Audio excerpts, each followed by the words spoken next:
है या 3-4 कुर्सियों की दूरियां हैं या दिलों के फासले जो हैं वो भी बहुत ज़्यादा बढ़ गए, क्योंकि देवेंद्र फडणवीस को मुख्यमंत्री बनाए जाने सबसे अधिक नाराज अगर कोई था तो वो शिंदे थे। तो ऐसे में सरकार चलना, सरकार बनना, सरकार को 5 साल तक लाए, जो अपने आप में बड़ा अचंभित करने वाला भी है कि भाई मंत्रियों को 2.5 साल से कब से मंत्रालय मिलने लगे। क्योंकि अगर आप देखें कि 2.5 साल आप रहेंगे, 2.5 साल आप रहेंगे तो आप सत्ता का एक तरीके से कह सकते हैं कि सत्ता का शिंदे के दिमाग में है और कहीं ना कहीं उसको बात को जहन में लेकर शिंदे बड़ी बगावत करते हुए जरूर नजर आ सकते हैं। लेकिन कहीं ना कहीं भारतीय जनता पार्टी जो है वो अपने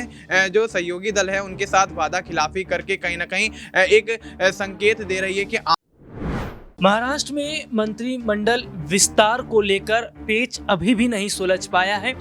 वो बात अलग है कि जो 15 तारीख तय की गई थी कि सभी जो मंत्री हैं वो शपथ लेंगे, लेकिन ये नहीं तय हो पा रहा है कि किसको क्या दिया जाए और किसको क्या नहीं दिया जाए। और महाराष्ट्र में केवल मंत्रिमंडल को लेकर ही नहीं, सीएम कुर्सी को लेकर भी पेच फंसा हुआ था और बहुत मुश्किल से इस पेच को सुलझाया गया देवेंद्र फडणवीस को सीएम बनाने के बाद में। यानी कि यहाँ पर यह देखा जा रहा है कि जो 11 अगर बात कर लें तो जो विधायक उनको जो जगह दी जा रही है शिवसेना की तरफ से, तो ऐसे में जो और विधायक है वो नाराज होते नजर आ रहे हैं। और कहीं ना कहीं ये देखा जा रहा है कि शिंदे का एक मैसेज है, अगर मैं छोड़ दूंगा तो मेरा साथ दोगे। तो क्या अगर शिंदे एक बार फिर पासा पलटने वाले हैं या शिंदे एक बार फिर तस्वीर पलटने वाले हैं, तो क्या ये विधायक शिंदे के साथ खड़े रहेंगे जैसे उस वक्त खड़े रहे थे जब शिंदे तमाम विधायकों को लेकर रिजॉर्ट चले गए थे? और क्या शिंदे के विधायक अभी भी शिंदे के साथ हैं? तो फिर क्या माना जाए, शिंदे एक बहुत बड़ा खेल इसलिए भी कर सकते हैं क्योंकि बात विधायकों की नहीं, सांसदों की भी करना जरूरी है। 7 सांसदों का समर्थन भी है, जी हाँ, 7 सांसदों का समर्थन भी है और ये समर्थन भी छूट जाएगा। तो क्या एकनाथ शिंदे अब विधायकों के साथ फाइनल और आखिरी बैठक करने वाले हैं? और इस बैठक के बाद क्या तस्वीर फिर साफ हो जाएगी कि क्या महायुति के साथ शिंदे नहीं रहेंगे और उनके इस कदम में विधायक उनके साथ मौजूद दिखाई देंगे? तो इस मुद्दे पर हमारे साथ बातचीत करने के लिए हमारे तमाम सहयोगी जो हैं वो हमारे साथ जुड़ेंगे। और सबसे पहले इस मुद्दे पर जो राय है वो अमन सर हमारे साथ इस वक्त मौजूद हैं। सर की राय लेना चाहेंगे। सर, बहुत बहुत स्वागत है इस प्रोग्राम में आपका। सर, मंत्रिमंडल विस्तार को लेकर अगर हम बात कर लेते हैं तो बहुत पहले से चल रहा था कि गृह मंत्रालय उसे दिया जाए, वित्त उसे दिया जाए, राजस्व उसे दिया जाए।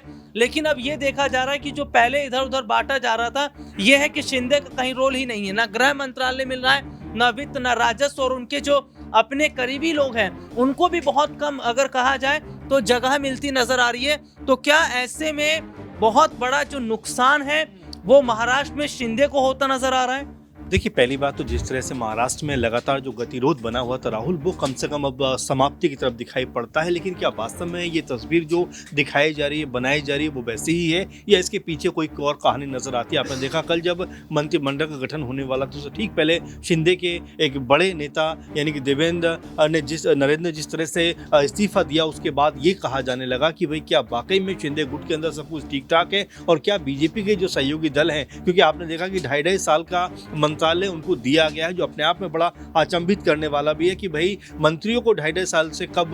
से मंत्रालय मिलने लगे। क्योंकि अगर आप देखें कि 2.5 साल आप रहेंगे, 2.5 साल आप रहेंगे तो आप सत्ता का एक तरीके से कह सकते हैं कि सत्ता का मजाक बनाते हुए नजर आते हैं। क्योंकि यहाँ पर जो लोग पदों पर बैठते हैं उनके पास में 5 साल की जिम्मेदारी होती है कि भाई 5 साल का एक विजन होता है, लेकर चलते हैं। लेकिन जिस तरह 2.5 साल अगर आप पद पर रहेंगे, फिर 2.5 साल कोई और पद पर रहेगा, तो कहीं ना कहीं ये जो सरकार है आपस में जो तालमेल का अभाव है वो साफ नजर आता है। इसके अलावा आप देखिए, जो देवेंद्र फडणवीस जब प्रचार प्रसार कर रहे थे और जब अजीत पवार गुट की तरफ से नवाब मलिक का नाम सामने आता है कि भाई उनको हम प्रत्याशी बनाएंगे, देवेंद्र फडणवीस बहुत नाराज हो जाते हैं, कहते हैं कि भाई मैंने अजीत पवार से उम्मीद नहीं की, तो जिस तरह से उन्होंने फैसला किया है ये उनको फैसला नहीं करना चाहिए था। नंबर 1 बात। नंबर दूसरी बात, जिस तरह से उन्होंने एक बयान दिया था राहुल, उन्होंने कहा था कि मुसलमान जो है वो पंचर लगाने का काम करते हैं और तमाम तरह की बातें वो कहते हुए नजर आए। लेकिन उनके ही मंत्रिमंडल में अब एनसीपी की तरफ से हसन मुश्रीफ को मंत्री बनाया गया है, जो ये बताने के लिए काफ़ी है कि यहाँ पर देवेंद्र फडणवीस जिस तरह की भाषा का इस्तेमाल कर रहे थे, अब उनकी सरकार में एक मुस्लिम को मंत्री बनाया गया है। तो ये तमाम जो चीज़ें हैं ये नज़र आती है कि क्या यहाँ पर विरोधाभासी चीज़ें नज़र आएंगी, क्या आने वाले दिनों में आपस में रार बढ़ती हुई दिखाई पड़े, क्योंकि शिंदे गुट हो या अजीत पवार हो, इन दोनों के सहारे बीजेपी अपनी जो सत्ता है वो कायम रखना चाहती है। लेकिन दोनों दलों में अगर इस तरह की फूट पड़ेगी, दोनों दलों में अगर बागी सुर निकल के सामने आएंगे, और क्या हसन मुशर्रफ को देवेंद्र फडणवीस एक्सेप्ट कर पाएंगे, ये अपने आप में कई तरह के सवाल है। क्योंकि फिलहाल अगर देखा जाए तो बीजेपी सबसे बड़ा दल बनकर उभरी तो है, 132 सीट उनके पास है तो सही, लेकिन उसके बावजूद भी उनको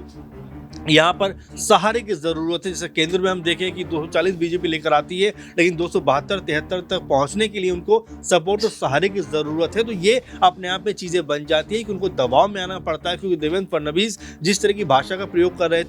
रहे थे, लेकिन उनकी भाषा को दरकिनार करते हुए अजीत पवार ने यहाँ पर नवाब मलिक को न सिर्फ टिकट दिया, बल्कि उनकी बातों को दरकिनार कर दिया। और अब जो मंत्री बने हैं तो उनकी लिस्ट में हसन मुशर्रफ का नाम शामिल है, और कल उनको शपथ ग्रहण भी उनका हो गया है, उनको एक पद मिलेगा। जाहिर सी बात है देवेंद्र फडणवीस कैसे देखेंगे, और साथ में क्या शिंदे गुट और क्या अजीत पवार और क्या बीजेपी के अंदर तालमेल उतना बेहतर है, क्योंकि फिलहाल तो नजर नहीं आ रहा कि तालमेल अच्छा है। फिलहाल ये कहा जा सकता है कि चलिए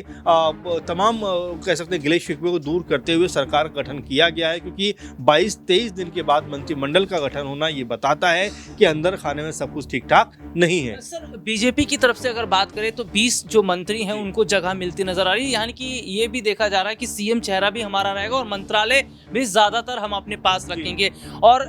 एनसीपी का जिक्र कर लेते हैं तो केवल जो 9 चेहरे हैं उनको जगह यहाँ पर दी गई है। तो ये जो स्थिति इस वक्त की बन रही है, ये नहीं देखा जा रहा कि क्या वाकई अजीत पवार को भी डिप्टी सीएम देकर जो है बहुत बड़े हद तक देखा जाए तो जो मंत्रालय हैं वो कहीं ना कहीं कम दिए गए। इसके अलावा यही चीज एक नाथ शिंदे के साथ नजर आ रही है, और शिंदे तो डिप्टी सीएम बनने भी नहीं चाह रहे थे, वो तो मंत्रालय पर सबसे ज्यादा फोकस कर रहे थे। लेकिन अब कहीं ना कहीं देखा जा रहा है कि मंत्रालय उनके पास उस हिसाब से नहीं है जिस हिसाब से मांग कर रहे थे। तो क्या जो बगावत जैसी अगर चीजों को देखा जाए तो क्या ये अजीत पवार और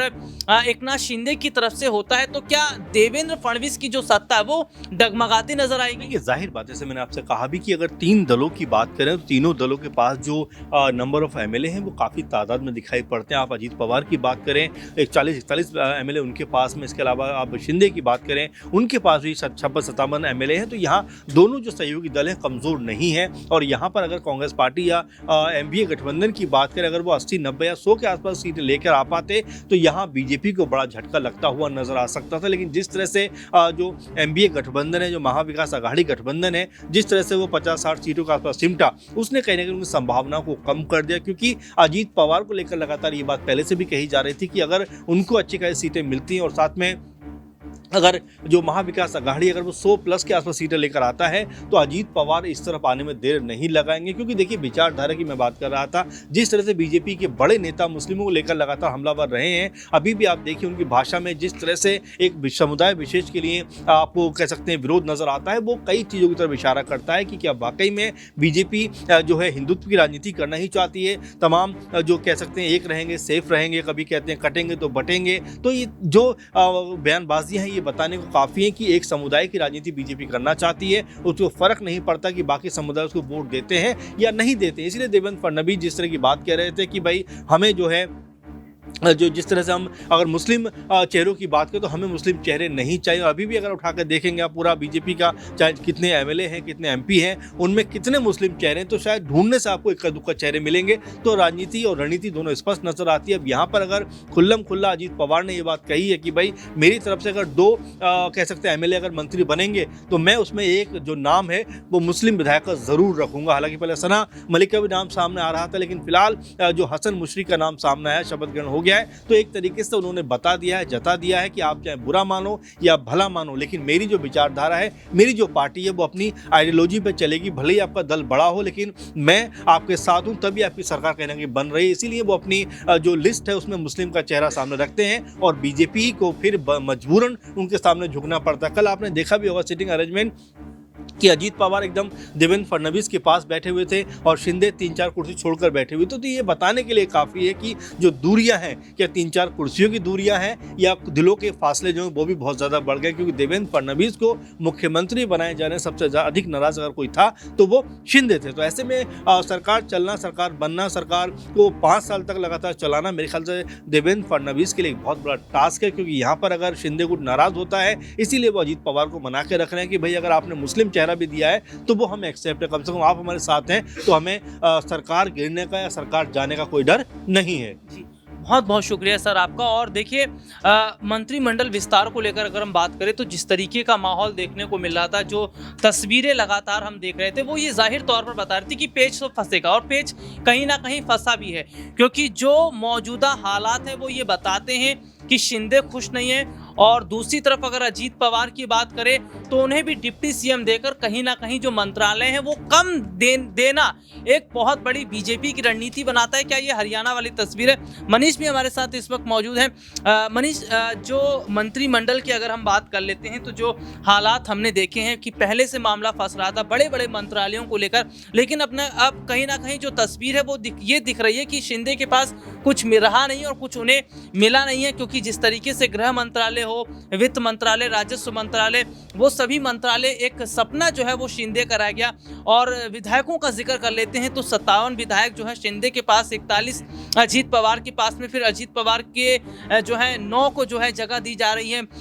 मंत्रिमंडल में। उसके बाद अगर देखा जाए तो बीजेपी यहाँ पर बड़ी भूमिका में है, 20 उनको जो है जगह दी जा रही है। लेकिन यहाँ पर शिंदे का जिस तरीके से माहौल बन रहा है या उनकी जो स्थिति बन रही है, क्या अगला कदम शिंदे का हो सकता है? देखिए, बिल्कुल यहाँ पर शुरुआती दौर से ही शिंदे ये कहते हुए नजर आए हैं, जब से महायुति की सरकार का जो परिणाम निकलकर सामने आया है कि सरकार महायुति की बनती हुई नजर आई है, तो शिंदे शुरुआती दौर से यही कहते हुए नजर आए हैं कि उनके मुख्यमंत्री रहते हुए जो योजनाएं चलाई गई, लोगों को जो योजनाओं से लाभ मिला, उसके बलबूते कहीं ना कहीं महायुति गठबंधन की बड़ी जीत महाराष्ट्र के अंदर होती हुई नजर आई है। लेकिन भारतीय जनता पार्टी सिरे से सभी बातों को नकारते हुए कहीं ना कहीं शुरुआती दौर में तो ये दिखाती नजर आई कि शिंदे को मुख्यमंत्री ना बनाकर उनको गृह मंत्रालय दिया जाएगा, और कहीं ना कहीं गृह मंत्रालय के लालच के चलते शिंदे ने मुख्यमंत्री पद पर बगावत जो छेड़ी थी उसको यहाँ पर खत्म करते हुए नजर आए। लेकिन उसके बाद जब यहाँ पर उनको गृह मंत्रालय नहीं दिया जा रहा है, वित्त मंत्रालय नहीं दिया जा रहा है, तमाम बड़े मंत्रालय जो है वो शिंदे से यहाँ पर छीने जा रहे हैं या उनको उनसे दूर किया जा रहा है, तो कहीं ना कहीं देखा जा रहा है कि महाराष्ट्र के अंदर पेच उलझता हुआ नजर आया। लेकिन अब जिस तरह से मंत्री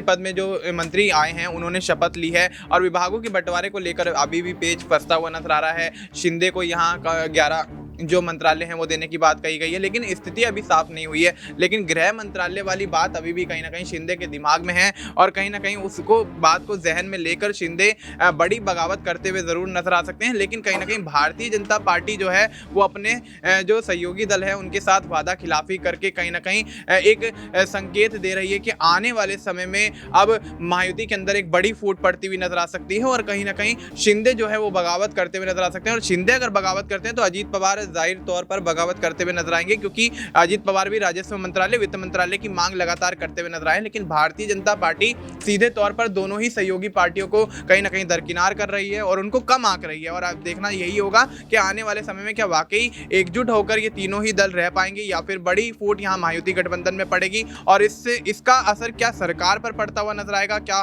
सरकार गिरती हुई नजर आएगी, क्या री-इलेक्शन होगा। तमाम चीजें हैं जो कहीं ना कहीं महाराष्ट्र की राजनीति में इस वक्त बढ़ती दिखाई दे रही हैं। और ऐसे में अब देखना यही होगा कि भारतीय जनता पार्टी क्या कोई ऐसा निर्णय लेगी जिससे शिंदे और अजीत पवार को मनाया जा सके, उनकी जो यहाँ पर नाराजगी है उसको यहाँ कम किया जा सके। लेकिन अभी फिलहाल जो स्थिति देखी जा रही है उसमें यही देखा जा रहा है भारतीय जनता पार्टी अपनी पार्टी को बढ़ावा देने के लिए, अपने नेताओं को, अपने मंत्रियों को आगे बढ़ाने के लिए कहीं ना कहीं शिंदे और अजीत पवार को कम आंकते हुए उनको दरकिनार कर रही है।